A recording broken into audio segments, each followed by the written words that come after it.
TMC ಬೀದಿಗೆ ಬಂದಿದೆ. ಮಮತಾ ಬ್ಯಾನರ್ಜಿ ಬೀದಿಯಲ್ಲಿ ನಿಲ್ಲುವ ಪರಿಸ್ಥಿತಿ. ಚಿಹ್ನೆ ಮತ್ತು ಫಂಡ್ಗಾಗಿನೇ ರೆಬೆಲ್ಸ್ಗಳು ಈಗಾಗಲೇ ಚುನಾವಣಾ ಕಮಿಷನ್ಗೆ ಅರ್ಜಿಯನ್ನು ಗುಜರಾಯಿಸಿದ್ದಾರೆ. ಅದಕ್ಕೇನಾದರೂ ಚುನಾವಣಾ ಕಮಿಷನ್ ಅಸ್ತು ಅಂತಂದ್ರೆ ಮಮತಾ ಬ್ಯಾನರ್ಜಿ ಅವರ ಇಡೀಯದಾದಂತ ಟಿಎಂಸಿಯ ಕತೆ ಖತಮ್ ಗೋವಿಂದ. ಅದರ ಮಧ್ಯೆ ರೈಲ್ವೆ ನಿಲ್ದಾಣದಲ್ಲೇ ಸ್ಲಮ್ ಅನ್ನ ನಿರ್ಮಾಣ ಮಾಡಿಕೊಂಡು ಮನೆಯನ್ನ ಮಾಡಿಕೊಂಡು ವರ್ಷಗಳಿಂದ ಬದುಕ್ತಾ ಇದ್ದಂತ ಎಲ್ಲರನ್ನು ಗುಡಿಸಿ ತೆರವುಗೊಳಿಸಿ ಒಗೆಯಲಾಗಿದೆ. ಗೂಂಡಾಗಿರಿಯನ್ನ ನಿರ್ಮೂಲನ ಮಾಡುವತ್ತ ಬಲವಾದ ಹೆಜ್ಜೆಯನ್ನ ಇಡಲಾಗಿದೆ. ಹಿಂದೂಗಳಿಗಂತೂ ಅಲ್ಲಿ ಕವಡೆ ಕಾಸಿನ ಬೆಲೆ ಇರಲಿಲ್ಲ. ಬದುಕು ನರಕ ಆಗಿತ್ತು. ಹಿಂದೂಗಳನ್ನ ಕಂಡಲ್ಲಿ ಕೊಲೆ ಮಾಡ್ತಾ ಇದ್ರು. ಇಂಥ ಎಲ್ಲ ಪ್ರವೃತ್ತಿಗಳಿಗೀಗ ಸಂಪೂರ್ಣವಾಗಿ ಫುಲ್ ಸ್ಟಾಪ್ ಹಾಕುವತ್ತ ಸುವೇಂದು ಅಧಿಕಾರಿ ಬಲವಾದ ಹೆಜ್ಜೆಯನ್ನ ಇಟ್ಟಿದ್ದಾರೆ. ಒಂದು ಸಮಾಜದಲ್ಲಿ ನಿತ್ಯ ನಿರಂತರವಾಗಿ ಯಾವುದೇ ನಿರ್ಭೀತಿಯಿಂದ ಬದುಕುವಂತ ಒಂದು ಹಕ್ಕು, ಇವೆಲ್ಲದರ ಮೇಲೆ ಏನ್ ದಾಳಿ ನಡೀತಾ ಇತ್ತು ಅದೆಲ್ಲವನ್ನ ಈಗ ಇತಿಶ್ರೀ ಹಾಡ್ಲಿಕ್ಕೆ 2 ಬಿಲ್ ಅನ್ನ ಅದ್ಭುತವಾಗಿ ಪಾಸ್ ಮಾಡಿದಾಗಿದೆ. ಕಾರ್ಯರೂಪಕ್ಕೂ ತರಲಾಯಿತು. ಸುವೇಂದು ಅಧಿಕಾರಿ ಮಾತ್ರ ಮಾಡಬಹುದೇನೋ.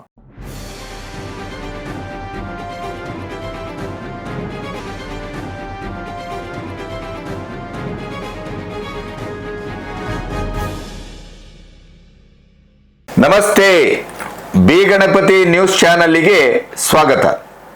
ರಾಜ್ಯದಲ್ಲಿ ಡಿ.ಕೆ. ಶಿವಕುಮಾರ್ ಅವರ ನೇತೃತ್ವದ ಸರ್ಕಾರ ಬಹಳಷ್ಟು ಹೊಸ ಸಂಚಲನಗಳನ್ನು ಸೃಷ್ಟಿ ಮಾಡಿದೆ ಮತ್ತು ಜನರ ನೋವಿಗೂ ದುಃಖಕ್ಕೂ ಆಕ್ಷೇಪಕ್ಕೂ ಕಾರಣವಾಗಿದೆ.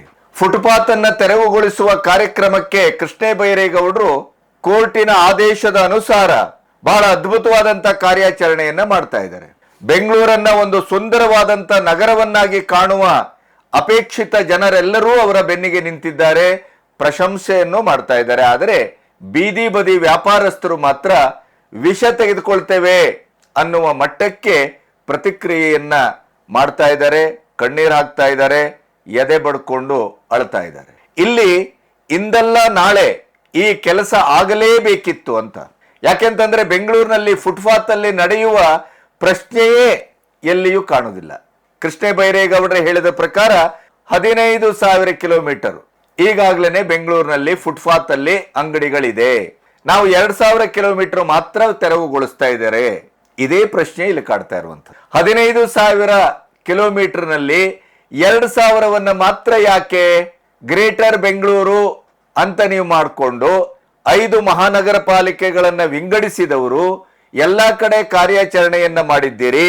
ಆದರೆ ಅದರಲ್ಲಿ ಆಯ್ಕೆ ಯಾಕೆ ನೀವು ಮಾಡ್ತೀರಿ ಅಂತ ಆದ್ರೆ ಅದಕ್ಕೆ ಸರಿಯಾದಂತ ರೀತಿ ನೀತಿ ಕಾನೂನನ್ನ ಬಳಸಿ ಅವರಿಗೆ ಸರಿಯಾದ ಮಾಹಿತಿಯನ್ನ ಕೊಟ್ಟು 15,000 ಕಿಲೋಮೀಟರ್ ಅನ್ನು ತೆರವುಗೊಳಿಸಿ, ಅಷ್ಟನ್ನ ಮಾಡ್ತೇವೆ, ಇಷ್ಟನ್ನ ಮಾಡ್ತೇವೆ, ಇಷ್ಟನ್ನ ಉಳಿಸ್ತೇವೆ, ನಂದಿನಿ ಬೂತನ್ನ ಮಾತ್ರ ಫುಟ್ಪಾತ್ ಅಲ್ಲಿ ಬಿಡ್ತೇವೆ, ಈ ತಾರತಮ್ಯ ಯಾಕೆ ಅನ್ನುವ ಪ್ರಶ್ನೆ ಸಾರ್ವಜನಿಕರಲ್ಲಿ ಕಾಡ್ತಾ ಇದೆ. ಅದರ ಜೊತೆಗೆ ಕೆಂಪೇಗೌಡ ಬಸ್ ನಿಲ್ದಾಣದ ಅಂಡರ್ ಪಾಸ್ ಅಲ್ಲಿ ಅದು ಜನರ ಮತ್ತು ಪ್ರಯಾಣಿಕರ ಸುವ್ಯವಸ್ಥಿತವಾದಂತ ಓಡಾಟಕ್ಕೆ ಅಂತ ಮಾಡಿದ್ದು. ಆದ್ರೆ ಅದರ ದುರವಸ್ಥೆಯನ್ನ ನೋಡಿದ್ರೆ ಇಕ್ಕೆಲೆಗಳಲ್ಲಿ ಅಲ್ಲಿ ವ್ಯಾಪಾರಸ್ಥರು ಯಾವ ರೀತಿ ತುಂಬಿ ಹೋಗಿದ್ದಾರೆ ಅಂತಂದ್ರೆ ಪಾಪ ಪಾದಾಚಾರಿಗಳು ಅಲ್ಲಿ ನಡೆಯಲಿಕ್ಕೆ ಜಾಗವನ್ನ ಹುಡ್ಕೊಂಡು ಹೋಗ್ಬೇಕು. ಈ ಎಲ್ಲ ಗೊಂದಲಗಳು, ದ್ವಂದ್ವಗಳು, ಆಕ್ಷೇಪಗಳು ಇಲ್ಲಿ ಕಾಣಿಸ್ಕೊಳ್ತಾ ಇದೆ. 52 ಕ್ರಿಮಿನಲ್ ಪ್ರಕರಣ ವಾಪಸ್ಸಾತಿಗೆ ಹೈಕೋರ್ಟ್ ವಿಭಾಗೀಯ ಪೀಠ ತಡೆಯಾಜ್ಞೆಯನ್ನು ನೀಡಿದೆ. ಸಿದ್ದರಾಮಯ್ಯನವರ ಸರ್ಕಾರದಲ್ಲಿ ಅಲ್ಪಸಂಖ್ಯಾತರ ತುಷ್ಟೀಕರಣ, ವೋಟ್ ಬ್ಯಾಂಕಿನ ರಾಜಕಾರಣಕ್ಕಾಗಿ ಲ್ಯಾಡ್ಲಿ ಮಸೀದಿಯಲ್ಲಿ ಭೀಕರವಾದಂತ ಘಟನೆಯನ್ನು ನಡೆದಿತ್ತು. ಅದರಲ್ಲಿ 52 ಪ್ರಕರಣ ಕ್ರಿಮಿನಲ್ ಪ್ರಕರಣಗಳನ್ನ ಹಿಂಪಡೆದು ಆದೇಶವನ್ನ ಹೊರಡಿಸಿತ್ತಲ್ಲ ಏನು ರಾಜ್ಯ ಸರ್ಕಾರ, ಅದಕ್ಕೆ ಸರಿಯಾದ ತಪರಾಕಿಯನ್ನ ಹೈಕೋರ್ಟ್ ನೀಡಿದೆ, ತಡೆಯಾಜ್ಞೆಯನ್ನ ನೀಡಿದೆ. ಹಿಂದೆ ಇದೇ ತರ ಕೆಜೆಹಳ್ಳಿ, ಡಿಜೆಹಳ್ಳಿ ಮತ್ತು ರಾಜ್ಯಾದ್ಯಂತ ನಡೆದಂತ ಪ್ರಕರಣಗಳಲ್ಲಿ ದೇ ಆರ್ ಇನ್ನೋಸೆಂಟ್ ಅಂತ ಹೇಳಿ ಆ ಎಲ್ಲ ಪ್ರಕರಣಗಳನ್ನ ಹಿಂಪಡೆಯಲಿಕ್ಕೆ ರಾಜ್ಯ ಸರ್ಕಾರ ಮುಂದಾದಾಗ ಕೋರ್ಟು ಇದೇ ರೀತಿಯ ತಪರಾಕಿಯನ್ನ ಹೊಡೆದಿತ್ತು. ಅದನ್ನ ನಾವೀಗ ನೆನಪು ಮಾಡ್ಕೋಬಹುದು. ಬಹುಶಃ ಡಿ.ಕೆ.ಶಿ ಸರ್ಕಾರ ಮಾಡಿದ್ದಲ್ಲ ಇದು, ಹಿಂದಿನ ಸಿದ್ದರಾಮಯ್ಯನವ್ರ ಸರ್ಕಾರ. ಆದರೆ ಕಾಂಗ್ರೆಸ್ಸಿನ ಸರ್ಕಾರದ ಒಟ್ಟು ಧೋರಣೆಗೆ ಇದು ಮರ್ಮಾಘಾತ ಅಂತಲೇ ಎಲ್ಲರೂ ಅದರ ಬಗ್ಗೆ ಜಿಜ್ಞಾಸೆಯನ್ನ ವ್ಯಕ್ತಪಡಿಸ್ತಾ ಇದ್ದಾರೆ. ಮುಂದೇನು ಅಂತ ನೋಡಬೇಕು. ರಾಜ್ಯದಲ್ಲಿ ಈ ರೀತಿಯ ಒಂದು ಚಟುವಟಿಕೆ, ಈ ರೀತಿಯ ಕಾರ್ಯಾಚರಣೆ ಮತ್ತು ಕೋರ್ಟಿನ ವಿಭಾಗೀಯ ಪೀಠದ ತಡೆಯಾಜ್ಞೆ ಸುದ್ದಿ ಮಾಡ್ತಾ ಇದ್ರೆ, ವೆಸ್ಟ್ ಬೆಂಗಾಲದಲ್ಲಿ ಸುವೇಂದು ಅಧಿಕಾರಿ ಇಡೀ ದೇಶದ ಯಾವ ಮುಖ್ಯಮಂತ್ರಿಯೂ ಮಾಡಲಾರದ ಅದ್ಭುತವಾದಂತ ಕಾರ್ಯಾಚರಣೆಯನ್ನ, ಕಾಯ್ದೆಯನ್ನ ಜಾರಿಗೆ ತರ್ತಾ ಇದ್ದಾರೆ, ತಂದಿದ್ದಾರೆ. ಈಗಾಗಲೇ ನೀವು ನೋಡಿದ್ದೀರಿ, ಗೂಂಡಾಗಿರಿಯ ನಿರ್ಮೂಲನ, ಟಿಎಂಸಿ ಬೀದಿಗೆ ಬಂದಿದೆ, ಮಮತಾ ಬ್ಯಾನರ್ಜಿ ಬೀದಿಯಲ್ಲಿ ನಿಲ್ಲುವ ಪರಿಸ್ಥಿತಿ, ಚಿಹ್ನೆ ಮತ್ತು ಫಂಡ್ಗಾಗಿನೇ ರೆಬೆಲ್ಸ್ಗಳು ಈಗಾಗಲೇ ಚುನಾವಣಾ ಕಮಿಷನ್ಗೆ ಅರ್ಜಿಯನ್ನು ಗುಜರಾಯಿಸಿದ್ದಾರೆ. ಅದಕ್ಕೇನಾದರೂ ಚುನಾವಣಾ ಕಮಿಷನ್ ಅಸ್ತು ಅಂತಂದ್ರೆ ಮಮತಾ ಬ್ಯಾನರ್ಜಿ ಅವರ ಇಡೀಯದಾದಂತ ಟಿಎಂಸಿಯ ಕತೆ ಖತಂ, ಗೋವಿಂದ. ಅದರ ಮಧ್ಯೆ ರೈಲ್ವೆ ನಿಲ್ದಾಣದಲ್ಲೇ ಸ್ಲಮ್ ಅನ್ನ ನಿರ್ಮಾಣ ಮಾಡಿಕೊಂಡು, ಮನೆಯನ್ನ ಮಾಡಿಕೊಂಡು ವರ್ಷಗಳಿಂದ ಬದುಕ್ತಾ ಇದ್ದಂತ ಎಲ್ಲರನ್ನು ಗುಡಿಸಿ ತೆರವುಗೊಳಿಸಿ ಒಗೆಯಲಾಗಿದೆ. ಗೂಂಡಾಗಿರಿಯನ್ನ ನಿರ್ಮೂಲನ ಮಾಡುವತ್ತ ಬಲವಾದ ಹೆಜ್ಜೆಯನ್ನು ಇಡಲಾಗಿದೆ. ಅಕ್ರಮ ಕಟ್ಟಡಗಳ ನೆಲಸಮಕ್ಕೆ ನಿರಂತರವಾಗಿ ಬುಲ್ಡೋಜರು ಭೋರ್ಗರಿತಾ ಇದೆ. ಅಭಿವೃದ್ಧಿ ಕಾರ್ಯಗಳು 2 ತಿಂಗಳಲ್ಲಿ ಒಂದು ರಾಜ್ಯದಲ್ಲಿ ಈ ಮಟ್ಟದಲ್ಲಿ ಸಾಧ್ಯವೇ ಅನ್ನುವ ಮಟ್ಟಕ್ಕೆ ಅಲ್ಲಿ ನಡೀತಾ ಇದೆ. ಉದ್ಯೋಗ ಸೃಷ್ಟಿ ಆಗ್ತಾ ಇದೆ. ಬಂಗಾಲದಲ್ಲಿ ಮೊದಲೊಂದು ಶಾಸನ ಇತ್ತು, ನೀವು ಎಲ್ಲಿ ಹೇಗೆ ಯಾವ ರೀತಿ ಬೇಕಾದರೂ ನೆಲಗಳ್ಳತನ ಮಾಡಿ, ಅಕ್ರಮ ಮಾಡಿ, ಎಲ್ಲಿ ಬೇಕಾದರೂ ಬದುಕಿ, ಚಾಕು ಚೂರಿ ಹಿಡ್ಕೊಳ್ಳಿ, ಏನ್ ಬೇಕಾದರೂ ಮಾಡಿ. ಹಿಂದೂಗಳಿಗಂತೂ ಅಲ್ಲಿ ಕವಡೆ ಕಾಸಿನ ಬೆಲೆ ಇರಲಿಲ್ಲ, ಬದುಕು ನರಕ ಆಗಿತ್ತು. ಹಿಂದೂಗಳನ್ನ ಕಂಡಲ್ಲಿ ಕೊಲೆ ಮಾಡ್ತಾ ಇದ್ರು. ಇಂಥ ಎಲ್ಲ ಪ್ರವೃತ್ತಿಗಳಿಗೀಗ ಸಂಪೂರ್ಣವಾಗಿ ಫುಲ್ ಸ್ಟಾಪ್ ಹಾಕುವತ್ತ ಸುವೇಂದು ಅಧಿಕಾರಿ ಬಲವಾದ ಹೆಜ್ಜೆಯನ್ನ ಇಟ್ಟಿದ್ದಾರೆ. ನಮಗೊಂದು ವೋಟ್ ಹಾಕಿ, ನೀವು ಏನ್ ಬೇಕಾದ್ರೆ ಶಾಸನ ಇರಬಹುದು, ಕಾನೂನು ಇರಬಹುದು, ಸಂವಿಧಾನ ಇರಬಹುದು, ಯಾವುದನ್ನು ಬೇಕಾದ್ರೂ ಉಲ್ಲಂಘಿಸಿ ನಮಗೆ ವೋಟ್ ಹಾಕಿ. ಇದು ಮಮತಾ ಬ್ಯಾನರ್ಜಿ ಅವರ 15 ವರ್ಷದ ಸ್ಲೋಗನ್. ಅದಕ್ಕೆ ಇವತ್ತು ಕೊನೆ ಹಾಡುವ, ಮಂಗಳ ಹಾಡುವ ಇತಿಹಾಸದ ಪುಟಕ್ಕೆ, ಕರಾಳ ಇತಿಹಾಸ ಅದು. ಏನು ಇತಿಹಾಸ ಅಂತಂದ್ರೆ ಏನು ಸುಭಗ ಇತಿಹಾಸ ಅಲ್ಲ, ಕರಾಳವಾದ ಇತಿಹಾಸದ ಪುಟಕ್ಕೆ ಇವತ್ತು ಕೊನೆ ಹಾಡುವ ಕೆಲಸವನ್ನ ಸುವೇಂದು ಅಧಿಕಾರಿ ಶಾಸನಾತ್ಮಕವಾಗೇ ಮಾಡ್ಲಿಕ್ಕೆ ಹೊರಟಿದ್ದಾರೆ. ಇಡೀ ದೇಶ ಬೆಚ್ಚಿ ಬಿದ್ದಿದೆ. ಬಂಗಾಲವಂತೂ ನಿಬ್ಬೆರಗಿನಿಂದ ನೋಡ್ತಾ ಇದೆ. ಹಾಗಾದ್ರೆ ಏನ್ ನಡೀತಾ ಇದೆ, ಯಾವ ಕಾಯ್ದೆ ತಂದಿದ್ದಾರೆ, ಇದೆಲ್ಲವನ್ನ ನಿಮ್ಮೊಟ್ಟಿಗೆ ಹಂಚ್ಕೋಬೇಕು. ಇಲ್ಲಿಯವರೆಗೆ ನನ್ನ ಚಾನೆಲ್ ಅನ್ನ ಸಬ್ಸ್ಕ್ರೈಬ್ ಮಾಡದೇ ಇದ್ರೆ ಸಬ್ಸ್ಕ್ರೈಬ್ ಮಾಡಿ ಮತ್ತು ಸ್ವತಂತ್ರ ಪತ್ರಿಕೋದ್ಯಮಕ್ಕೆ ಆರ್ಥಿಕವಾಗಿ ಬೆಂಗಾವಲಾಗಿ. ಹಾಗೇನೆ ನಿಮ್ಮ ಅಭಿಪ್ರಾಯವನ್ನ, ಈ ಸುವೇಂದು ಅಧಿಕಾರಿ ಅವರು ಇಟ್ಟ ಹೆಜ್ಜೆ, ಬಂಗಾಲವನ್ನ ಸಂಪೂರ್ಣವಾಗಿ ಸ್ವಚ್ಛಗೊಳಿಸುವ ಅಭಿಯಾನ, ಕರಾಳ ಅಧ್ಯಾಯದಿಂದ ಸಂಪೂರ್ಣವಾಗಿ ಬಂಗಾಳವನ್ನ ಒಂದು ಹೊಸ ಅಭಿವೃದ್ಧಿ ಮತ್ತು ಹೊಸ ನಕ್ಷೆಯ ಒಂದು ಪರ್ವವಾಗಿ ಕಟ್ಟುವಂತ ಅವರ ಕೆಲಸ, ಇವೆಲ್ಲವನ್ನ ಶಾಸನಾತ್ಮಕವಾಗಿ, ಕಾನೂನಾತ್ಮಕವಾಗಿ, ಸಂವಿಧಾನಾತ್ಮಕವಾಗಿಯೇ ಮಾಡಲಿಕ್ಕೆ ಸಾಧ್ಯ ಅನ್ನುವ ಧೀಮಂತಿಕೆಯನ್ನ ತೋರಿಸಿದ ಸುವೇಂದು ಅಧಿಕಾರಿಯ ಒಟ್ಟು ಪರಿಕ್ರಮದ ಬಗ್ಗೆ, ಈ ಶೀಘ್ರವಾದಂಥ ಕಾರ್ಯಾಚರಣೆಯ ಬಗ್ಗೆ ನಿಮ್ಮ ಅಭಿಪ್ರಾಯ ಏನು ಅನ್ನುವುದನ್ನು ದಾಖಲಿಸಿ. ಮಮತಾ ಬ್ಯಾನರ್ಜಿ ಅವರ ಮಗ್ಗಲು ಮುರಿಯುವ ಕೆಲಸ, ಅವರ ಅಳಿಯನ ಮಗ್ಗಲು ಮುರಿಯುವ ಕೆಲಸ, ಟಿಎಂಸಿಯ ಇಡೀಯದಾದಂಥ ಒಂದು ಸಂಘಟನಾತ್ಮಕವಾದಂಥ ಚಹರೆಯೇ ಬಂಗಾಲದಲ್ಲೇನು ದೇಶದಲ್ಲೇ ಇವತ್ತು ನಿರ್ನಾಮ ಆಗ್ತಾ ಇದೆ. ರೆಬೆಲ್ಸ್ಗಳೆಲ್ಲರೂ NDA ಸರ್ಕಾರಕ್ಕೆ ಸಂಪೂರ್ಣವಾಗಿ ಸಪೋರ್ಟ್ ಅನ್ನ ಮಾಡುವ ದಿಕ್ಕಿನಲ್ಲಿ ಮುಂದಾಗಿದ್ದಾರೆ. ಸ್ವತಃ ಮಮತಾ ಬ್ಯಾನರ್ಜಿ ಅವರನ್ನೇ ಉಚ್ಚಾಟನೆ ಮಾಡುವ ಮಟ್ಟಕ್ಕೆ ಟಿಎಂಸಿಯ ರೆಬೆಲ್ಸ್ಗಳು ಬಂದಿದ್ದಾರೆ. ಎಂಥ ಚಿತ್ರ, ಯಾವ ರೀತಿ ವಿಕಾರ ಆಯಿತು. ಹೇಗಿದ್ದಂಥ ಒಂದು ಟಿಎಂಸಿಯ ಆಡಳಿತ ಮತ್ತು ಪಕ್ಷ ಚಿಂದಿ ಚಿತ್ರಾನ್ನವಾಯಿತು ಕೇವಲ 2 ತಿಂಗಳಲ್ಲಿ. ಇದು ಈ ದೇಶದಲ್ಲಿ ಮಾತ್ರ ಸಾಧ್ಯವೇನೋ? ಯಾಕೆಂತಂದ್ರೆ ಈ ದೇಶದ ಒಂದು ನೆಲೆ, ನಂಬಿಕೆ, ನಮ್ಮ ಸಂಸ್ಕೃತಿ, ಅದು ತನ್ನ ತಲೆಯ ಮೇಲೆ ಆತ್ಯಂತಿಕವಾದ ಬರ್ಬರವಾದಂಥ ಎಲ್ಲ ಅತ್ಯಾಚಾರಗಳನ್ನೂ ಸಹಿಸಬಲ್ಲದು. ಆದರೆ ಒಮ್ಮೆ ಮೈ ಕೊಡವಿ ನಿಂತಿತು ಅಂತಾದ್ರೆ ಅದು ವಿಶ್ವದರ್ಶನ. ಅಂಥ ಒಂದು ಸ್ಥಿತಿಯನ್ನ ನಾವು ಬಂಗಾಲದಲ್ಲಿ ಕಾಣ್ತಾ ಇದ್ದೇವೆ. ಸುವೇಂದು ಅಧಿಕಾರಿ ಮಾಡುವ ಕೆಲಸವನ್ನ ಬೇರೆ ಯಾವ ಮುಖ್ಯಮಂತ್ರಿಗಳು ಮಾಡಲಿಕ್ಕೆ ಸಾಧ್ಯ ಇಲ್ಲವೇನೋ ಅನ್ನುವ ಮಟ್ಟಕ್ಕೆ ಅವರು ಈಗ ವೋಟ್ ಬ್ಯಾಂಕ್ ರಾಜಕಾರಣಕ್ಕೂ ಇತಿಶ್ರೀ ಹಾಡಿದರೆ, ಅಲ್ಪಸಂಖ್ಯಾತರನ್ನ ತಲೆ ಮೇಲಿಟ್ಟುಕೊಂಡು ಸಾಗುವ ಮಮತಾ ಬ್ಯಾನರ್ಜಿ ಅವರ ಇತಿಹಾಸಕ್ಕೂ ಇತಿಶ್ರೀ ಹಾಡಿದ್ದಾರೆ. ಅದಕ್ಕಿಂತ ಮುಖ್ಯವಾಗಿ ಈಗ ಅವರು ತಂದಂತ 2 ಕಾನೂನು ಇದೆಯಲ್ಲ, ಅದು ನಿಮ್ಮನ್ನ ಬೆಚ್ಚಿ ಬೀಳಿಸದೇ ಇರಲಿಕ್ಕೆ ಸಾಧ್ಯವೇ ಇಲ್ಲ. ಇನ್ನು ಮುಂದೆ ನೀವು ಕಂಡಲ್ಲಿ ಕತ್ತಿ ಜಳಪಿಸುವಾಗಿಲ್ಲ, ಕಂಡಲ್ಲಿ ನಾವು ಏನ್ ಬೇಕಾದ್ರೂ ಮಾಡಿ ದಕ್ಕಿಸ್ಕೊಳ್ತೇವೆ ಅನ್ನುವಾಗಿಲ್ಲ, ಕೋಮು ಸಂಘರ್ಷಕ್ಕೆ ಬೆಂಕಿ ಹಚ್ಚುವಾಗಿಲ್ಲ, ಸಮಾಜದಲ್ಲಿ ಅಶಾಂತಿಯನ್ನು ಹುಟ್ಟುಹಾಕುವಾಗಿಲ್ಲ. ಅವೆಲ್ಲಕ್ಕೂ ದುಕಾನ್ ಬಂದ್. ಹಾಗಾದ್ರೆ ಏನ್ ತಂದಿದ್ದಾರೆ? ಯಾರಾದರೂ ಸಮಾಜ ಘಾತುಕ ಕೃತ್ಯಗಳಲ್ಲಿ ಭಾಗಿಯಾದರೆ, ಅದು ಗೂಂಡಾಗಿರಿ ಇರಬಹುದು, ಭೂಗತ ಚಟುವಟಿಕೆ ಇರಬಹುದು, ಯಾರ ಮೇಲಾದರೂ ಅನಾವಶ್ಯಕವಾಗಿ ದಾಳಿ ಮಾಡುವಂಥದ್ದಿರಬಹುದು, ರೇಪ್ ಇರಬಹುದು, ಸಮಾಜದ ಸೌಹಾರ್ದತೆಯನ್ನ ಕೆಡಿಸುವಂತ ಬೆಂಕಿ ಹಚ್ಚುವಂತ ಕೆಲಸ ಇರಬಹುದು. ಇಲ್ಲಿ ಅಂಥವರ ಆಸ್ತಿ ಪಾಸ್ತಿಗಳನ್ನ ತಕ್ಷಣಕ್ಕೆ ಸರ್ಕಾರ ಮುಟ್ಟುಗೋಲು ಹಾಕೊಳ್ಳುತ್ತದೆ ಕಾನೂನಾತ್ಮಕವಾಗಿ. 1.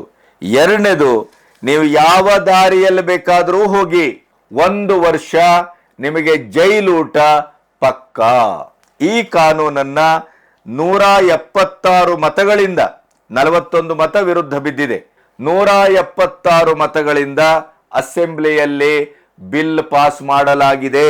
ಪಶ್ಚಿಮ ಬಂಗಾಳದಲ್ಲಿ ಗೂಂಡಾಗಿರಿಯ ಇತಿಹಾಸಕ್ಕೆ, ಅದರ ಶವಪೆಟ್ಟಿಗೆಗೆ ಕೊನೆಯ ಮೊಳೆಯನ್ನ ಸುವೇಂದು ಅಧಿಕಾರಿಯವರೇ ಜಡಿದಿದ್ದಾರೆ.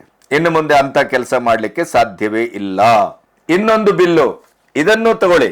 2010ರಲ್ಲಿ 77 ಮುಸ್ಲಿಂ ಕಮ್ಯುನಿಟಿಗಳಿಗೆ ಅಲ್ಪಸಂಖ್ಯಾತರ ಒಂದು ನೆಲೆಯಲ್ಲಿ ದಕ್ಕುವಂತ ಸರ್ಕಾರಿ ಸೌಲಭ್ಯಗಳನ್ನ ಅದರ ಮೇಲೆ ಅದನ್ನ ಒಳಗೊಂಡು OBCಗೂ ಸೇರಿಸಲಾಗಿತ್ತು.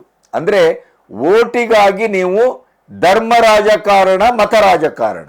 ಹಿಂದೂಗಳು 72%, 73% ಇದ್ರೂ ಕೂಡ ಅವರಿಗೆ ಬದುಕಿನ ಒಂದು ಪ್ರಾಥಮಿಕ ಅವಶ್ಯಕತೆಗಳು ದಕ್ಕುತ್ತಾ ಇರಲಿಲ್ಲ. ಕಂಡಲ್ಲಿ ಮುಸ್ಲಿಂ ಸಮುದಾಯ ಹಿಂದೂಗಳ ಮೇಲೆ ದಾಳಿ ಮಾಡ್ತಾ ಇತ್ತು, ಅವರ ಶ್ರದ್ಧಾ ಕೇಂದ್ರಗಳ ಮೇಲೆ ದಾಳಿ ಮಾಡ್ತಾ ಇತ್ತು. ನೀವು ನೋಡಿದ್ರಿ, ಎಷ್ಟೋ ದೇವಸ್ಥಾನಗಳಿಗೆ ಬೀಗ ಜಡಿಯಲಾಗಿತ್ತು. ಆದರೆ ಈಗ ಅವೆಲ್ಲವೂ ಮುಕ್ತ ಮುಕ್ತ ಮುಕ್ತ. ಸುವೇಂದು ಅಧಿಕಾರಿ OBCಯಿಂದ 77 ಮುಸ್ಲಿಂ ಕಮ್ಯುನಿಟಿಯನ್ನ ತೆಗೆದು ಬಿಸಾಡಿದ್ದಾರೆ. ಕಾನೂನಾತ್ಮಕವಾಗಿ ಏನು ಸುಖ ಸುಮ್ಮನೆ ಅರ್ಹರಿಗೆ ಅನರ್ಹರಿಗೆ ಅಂತ ಅಲ್ಲ. ಅನರ್ಹರಿಗೆ SC ST ಸ್ಥಾನಮಾನ ಕೊಟ್ಟದ್ದು, ಮುಸ್ಲಿಮರಿಗೆ ಅಲ್ಪಸಂಖ್ಯಾತರ ಕೋಟಾದ ಜೊತೆಗೇನೆ OBCಯನ್ನು ಕೊಟ್ಟದ್ದು, ಇವೆಲ್ಲವನ್ನ ಕೂಡ ಈಗ ತೆಗೆಯಲಾಗಿದೆ. ಅದನ್ನು ಕೂಡ ಬಿಲ್ ಪಾಸ್ ಮಾಡಲಾಗಿದೆ. ಹಿಂದಿನ 66 ಕಮ್ಯುನಿಟಿ ಉಳಿಸಿಕೊಂಡು ಮಮತಾ ಸರ್ಕಾರ ಕೇವಲ ವೋಟುಗಳಿಗಾಗಿ ಬಹುಸಂಖ್ಯಾಕ ಹಿಂದೂಗಳಿಗೆ ಕೈಯಲ್ಲಿ ಚಿಪ್ ಕೊಟ್ಟು ಅಲ್ಪಸಂಖ್ಯಾಕ ಮುಸ್ಲಿಮರಿಗೆ ಮೊಗೆದು ಏನು ಕೊಟ್ಟಿದ್ರಲ್ಲ ಸೌಲಭ್ಯಗಳನ್ನ, ಅದನ್ನ ಕೇವಲ 2 ತಿಂಗಳಿನಲ್ಲಿ ಸುವೇಂದು ಅಧಿಕಾರಿ ಅಧಿಕೃತವಾಗಿ ಕಾನೂನಾತ್ಮಕವಾಗಿ ಅದನ್ನ ಕಿತ್ತು ಬಿಸಾಡಿದ್ದಾರೆ. ಕಾನೂನು ಎಲ್ಲರಿಗೂ ಒಂದೇ, ಶಾಸನ ಎಲ್ಲರಿಗೂ ಒಂದೇ. ಜನತಂತ್ರ ವ್ಯವಸ್ಥೆಯಲ್ಲಿ ಯಾರಿಗೂ ಒಂದು ಕಣ್ಣಿಗೆ ಬೆಣ್ಣೆ, ಒಂದು ಕಣ್ಣಿಗೆ ಸುಣ್ಣ ನೋ. ಹಾಗಾಗಿ ಒಂದು ರೀತಿಯಲ್ಲಿ ಭೌತಿಕವಾಗಿ ಸ್ವಚ್ಛತಾ ಕಾರ್ಯಕ್ರಮ, ಮಾನಸಿಕವಾಗಿ ಸ್ವಚ್ಛತಾ ಕಾರ್ಯಕ್ರಮ, ಇನ್ನು ದೈಹಿಕವಾಗಿ ಗೂಂಡಾಗಿರಿ ಅದು ಇದು ಮಾಡಿಕೊಂಡೇ ಬದುಕದಂತ ಈ ಕುಲಗೇಡಿಗಳಿಗೆ ಅವರಿಗೂ ಮರ್ದನ.